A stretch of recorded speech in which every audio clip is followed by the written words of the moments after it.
Assalamualaikum warahmatullahi wabarakatuh. Balik lagi bersama Andi dari channel Ya Bro. Hari ini kita akan coba nge-review satu mobil yang cukup fenomenal pada masanya, yaitu Chevrolet Trax LTZ tahun 2016.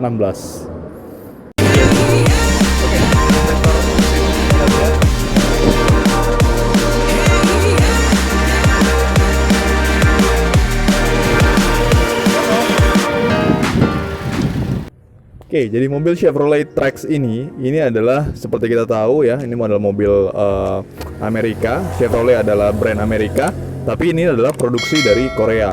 Jadi GM itu untuk market di Asia, dia punya dua pabrik. Jadi ada di Korea dan ada juga di Thailand. Ini adalah keluar dari pabrikan di Korea. Jadi di Koreanya itu sendiri ini lahir dari 2013, sementara masuk di Indonesia itu dari tahun 2016. Kemudian versi faceliftnya itu keluar di tahun berikutnya. Jadi pada tahun 2017 itu langsung keluar versi faceliftnya mengikuti perubahan di global market. Jadi mobil Chevrolet Trax ini di market Australia Oceania itu namanya Holden Trax. Sementara untuk market di Rusia dan Amerika Selatan itu namanya Chevrolet Tracker. Jadi mobil ini masuk di segmen compact SUV. Jadi dia itu head to head langsung di market dengan sesama brand Amerika seperti Ford EcoSport ataupun dengan Japanese brand yang lainnya seperti Honda HR-V, Mazda CX-3, Nissan Juke, kemudian Mitsubishi Outlander. Oke, jadi untuk varian mesin dan transmisinya ya. Jadi selayaknya produk global, mobil ini memiliki beberapa varian untuk mesin dan transmisinya. Untuk mesin, itu dia ada 4 varian. Ada 1600 cc 4 silinder, ada 1800 cc 4 silinder, ada 1700 cc turbo diesel 4 silinder, dan yang terakhir 1400 cc 4 silinder turbo seperti yang kita lihat di belakang ini. Untuk power dan torsinya itu sendiri, jadi mobil ini karena sudah menggunakan turbo ya, jadi powernya itu dia udah 138 HP di 6000 rpm. Sementara torsinya yang cukup spesial itu 200 Nm yang didapat pada rpm 1850 saja. Jadi di rpm kecil dia udah bisa menghasilkan torsi sebesar itu. Kemudian mobil ini juga dia punya air intake, posisi air intake yang tinggi ya.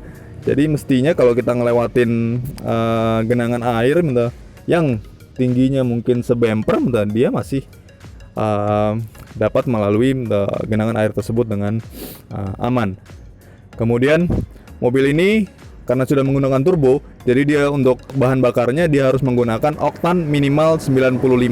Untuk transmisinya itu sendiri, jadi dia ada 3 varian ya. Dia ada 5 speed manual transmission, 6 speed manual transmission, dan juga 6 speed automatic transmission seperti yang kita lihat di versi belakang ini. Oke, jadi kalau kita lihat eksteriornya dari Chevrolet Trax ini, dia punya 2 trim level. Jadi ada LT dan LTZ. Ini adalah trim LTZ, trim yang paling tinggi yang kita punya saat ini, ya. Terus kemudian kalau kita lihat eksteriornya secara dimensi, mobil ini punya panjang sekitar 4,2 meter, lebar 1,8 dan tinggi itu sekitar 1,7 meter. Jadi nggak heran mobil ini masuk ke dalam segmen compact SUV.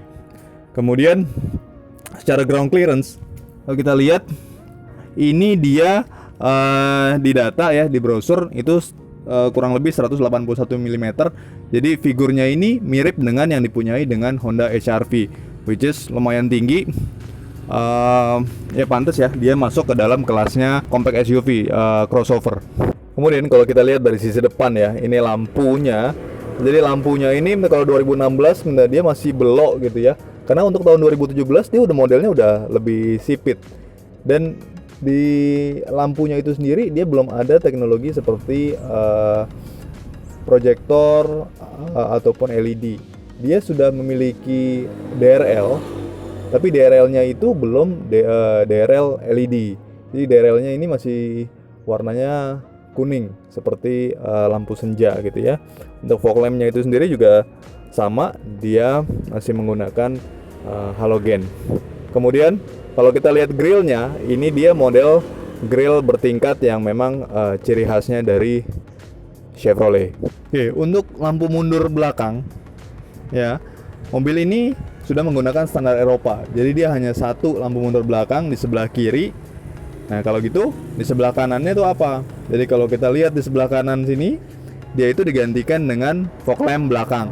Jadi fog lamp belakang ini fungsinya adalah, jadi kalau saat cuaca buruk misalnya hujan deras seperti itu, yang memang visibilitasnya kurang, kita bisa nyalakan fog lamp belakang ini supaya mobil kita bisa terlihat lebih jelas dari pengendara di belakang. Kemudian untuk wiper belakang di mobil ini ya, ini bentuknya sangat manis, proper menurut saya. Jadi cocok dengan bagian belakangnya. Dan wiper belakang ini dia sudah punya feature intermittent-nya, jadi dia bisa interval gitu. Kemudian dia juga bisa menyala secara otomatis apabila wiper di depan itu aktif dan kita masukkan transmisi pada transmisi mundur, maka wiper belakang otomatis akan menyala. Kemudian kita lihat bagasinya ya. Jadi bagasinya, oke, ini sengaja ya.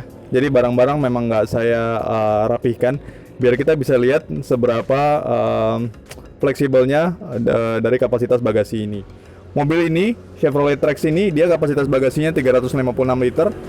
Memang dia nggak seluas kompetitornya seperti Honda HR-V, tapi ini cukup fleksibel. Kemudian dia kursi baris keduanya untuk menambah space dia bisa dilipat rata lantai atau flat folding. Dia juga sudah dilengkapi dengan deck ya. Jadi banyak yang menanya juga, deck ini sebenarnya fungsinya buat apa? Jadi fungsi utamanya sebenarnya deck ini itu untuk keamanan. Kenapa? Jadi kalau kita taruh barang-barang di sini, misalnya kita taruh tas yang ada isinya laptop, kita taruh di bawah sini, kemudian ada maling yang dia memecahkan kaca belakang kita, dia tetap nggak bisa mengakses ke barang-barang kita di bagasi. Oke. Kemudian untuk ban serepnya ada di mana? Ban serepnya ada di sini. Jadi bukan di bawah kolong, tapi ada di deck bawah ini. Kemudian ban serepnya ini dia juga bukan ukuran yang full size. Jadi ban serepnya ini menggunakan yang temporary ya. Oke, jadi untuk rodanya itu sendiri dia sudah menggunakan velg 18 inch ya. Jadi ini ukuran bannya adalah 215 55 ring 18. Bannya sudah menggunakan Continental. Ini ban mahal ya. Kenapa mahal? Karena dia kalau kita lihat di sini tractionnya itu AA. Jadi dia gripnya itu sangat baik. Jadi di kondisi kering maupun di kondisi basah. Oke, untuk spionnya itu sendiri, jadi dia belum ada teknologi auto retract, tapi dia spionnya ini sudah dilengkapi dengan pemanas. Jadi kalau kita berkendara di hujan, misalnya hujan yang cukup deras, biasanya kan spion itu basah, jadi nggak kelihatan gitu ya. Nah kalau ini dia bisa memastikan spionnya tetap kering sehingga visibilitas kita ke belakang itu masih sangat jelas. Oke, mobil ini menggunakan platform dari platform yang sama dengan Chevrolet Aveo. Jadi kalau kita lihat dashboardnya ini tampilannya mirip ya. Kemudian dia secara build quality, ini di sini plastiknya plastik keras, tapi dia firm gitu ya. Jadi build quality-nya menurut saya cukup baik. Kemudian mobil ini juga sudah dilengkapi dengan cruise control ya. Jadi di setir di bagian kiri ini ada tombol untuk cruise control, ini untuk tombol on off-nya, ini untuk menaikkan menurunkan, dan ini untuk menonaktifkan si cruise control-nya. Jadi kalau kita aktifkan, maka di speedometer akan tampil icon seperti itu. Kemudian untuk audionya itu sendiri dari Chevrolet Trax ini, dia sudah terkoneksi dengan smartphone link. Jadi dia bisa connect dengan Android Auto ataupun dengan Apple CarPlay. Untuk AC-nya, AC dari Chevrolet Trax ini dia modelnya masih puter-puter, walaupun dia terkesan mewah ya. Jadi dia ada cincin chrome-nya di lapisan luar dan dilapisi juga dengan bantalan karet, jadi lebih halus gitu ya untuk megangnya. Tapi dia juga belum dilengkapi dengan feature auto. Jadi nggak kayak kompetitornya, ada yang walaupun masih puteran tapi dia sudah menggunakan auto. Kalau ini masih manual AC-nya. Oke, kemudian pada spion tengahnya di mobil ini dia sudah menggunakan electrochromatic inner mirror. Jadi electrochromatic inner mirror ini dia bisa mendeteksi ketika ada cahaya berlebih dari belakang, betul, yang menyilaukan pengendara, yang menyilaukan kita sebagai pengemudi, maka si spion tengah ini dia akan menurunkan refleksinya, betul, sehingga tidak menyilaukan kepada kita sebagai pengemudinya. Kemudian di konsol tengah di atas kita lihat ini ada pengaturan untuk sunroof, ya, ini untuk buka tutupnya. Kemudian ini adalah untuk tilt itu untuk misalnya kita mau pengendaranya untuk smoking, maka kita bisa masuk ke mode ini. Untuk pengaturan sunroofnya dari konsol atas yang di tengah, ya, jadi ini ada slide ini untuk membuka sunroofnya. Kemudian kalau untuk menutup sunroofnya kita pencet sebaliknya. Kalau kita mau pelan-pelan atau kalau kita mau manual, kita bisa menggeser sedikit atau ditahan sedikit. Tapi kalau kita mau otomatis, kita bisa langsung pencet saja sekaligus, ya. Kemudian ini adalah untuk mode tiltnya. Untuk kembalikan, menutup seperti semula. Yang lainnya adalah untuk pengaturan lampu-lampu, ya.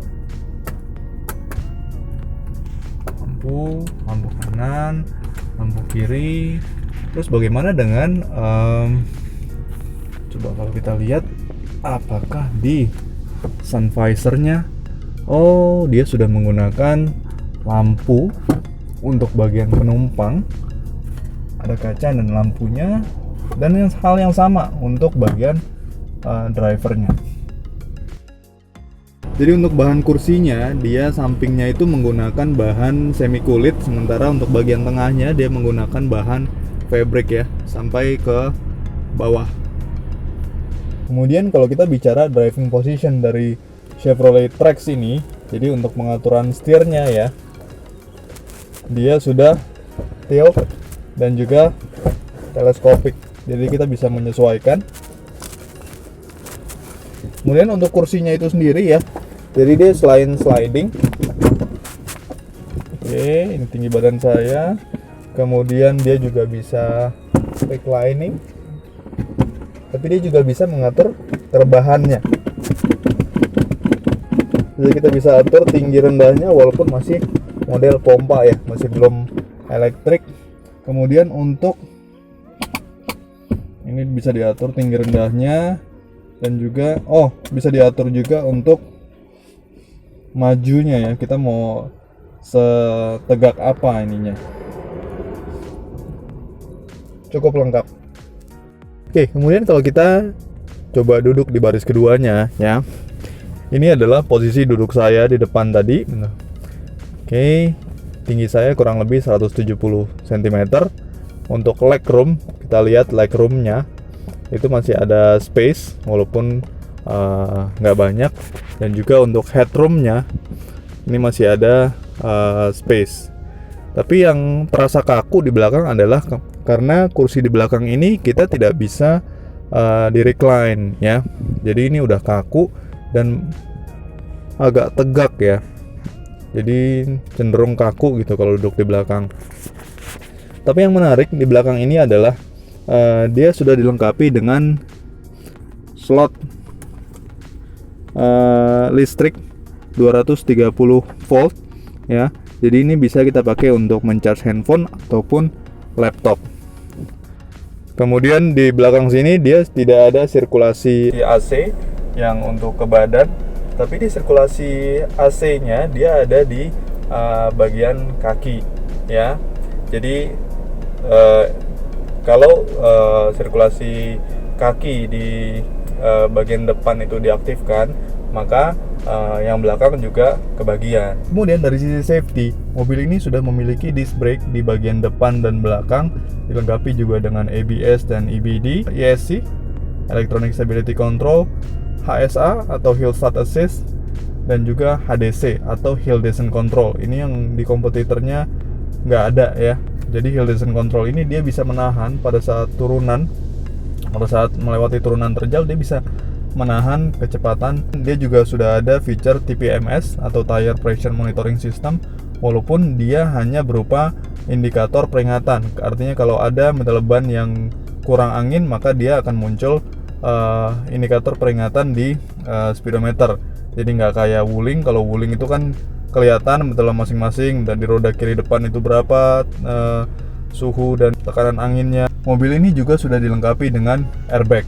Jadi airbagnya ini sudah lengkap. Dia ada 6 airbag, 2 di depan, 2 di bagian samping, dan 2 di curtain. Dan mobil ini untuk masalah safety dia sudah mendapatkan bintang 5 dari Euro NCAP, bukan Asian NCAP. Mobil ini memiliki kekedapan kabin yang baik ya. Jadi untuk suara dari luar itu tidak terlalu terdengar ke dalam kabin.